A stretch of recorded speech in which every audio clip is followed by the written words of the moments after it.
Hey everybody, just hanging out at my apartment, working on and just talking about day 8 of my sign language class experience. We only have a few classes left. This is a 14-week class. So as a result, the last class is going to be in the middle of December, right before Christmas. There's not going to be a class on the 23rd of November because that's the Wednesday right before Thanksgiving, and no one wants to be in class the Wednesday before Thanksgiving. Everyone's either going to be cooking or waiting for the day when they're going to be eating that cooking. So that's just the gist of it. Yesterday we worked on chapter 9 and 10 of the book, which more has to do with personal information and the importance of saying you're hearing or you're deaf, like I'm hearing or I'm deaf. The reason why it's important to make that clear when you meet a deaf person, according to my interpreter, who knows a lot of people in the deaf community, so she knows what she's talking about. She's been an interpreter and has been friends with them for many, many years. She knows what she's talking about. It's very important to say what you are when you meet a deaf person, because maybe they'll know, maybe they won't know, as you're using ASL. It might be obvious, maybe, but it all really depends on the person. And if there's something that that you don't understand when they're signing to you, don't just do this. No, be honest with them. Just tell them, I don't understand. This is the sign for understand. I don't understand. Or, yes, I do understand. I do understand. So either or mm-hmm, depending on whether or not you understand. The fact of the matter is that, just like anyone else, they don't like it when you lie.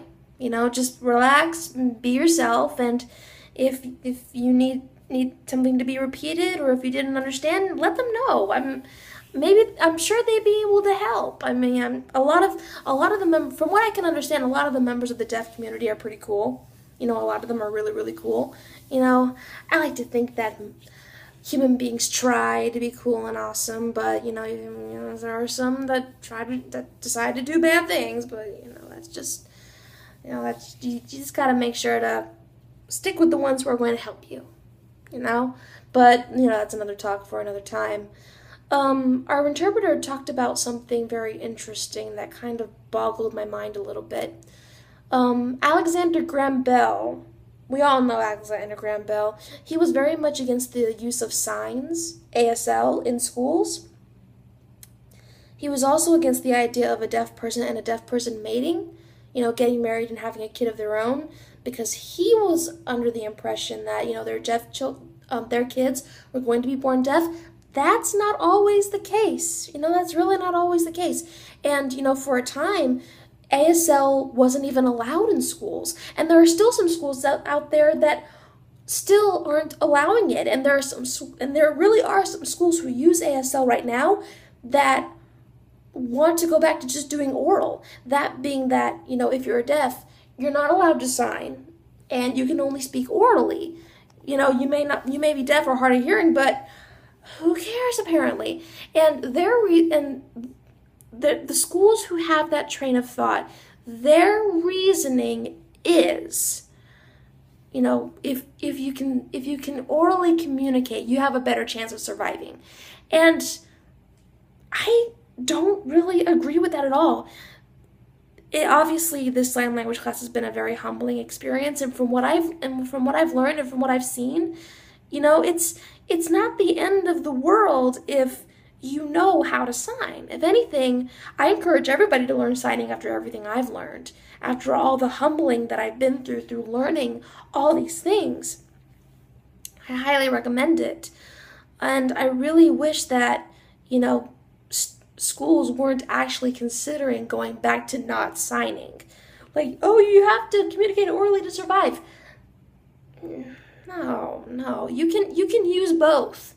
Okay, you can use both, or you can just use one if you don't wanna speak orally. That's fine. That's fine.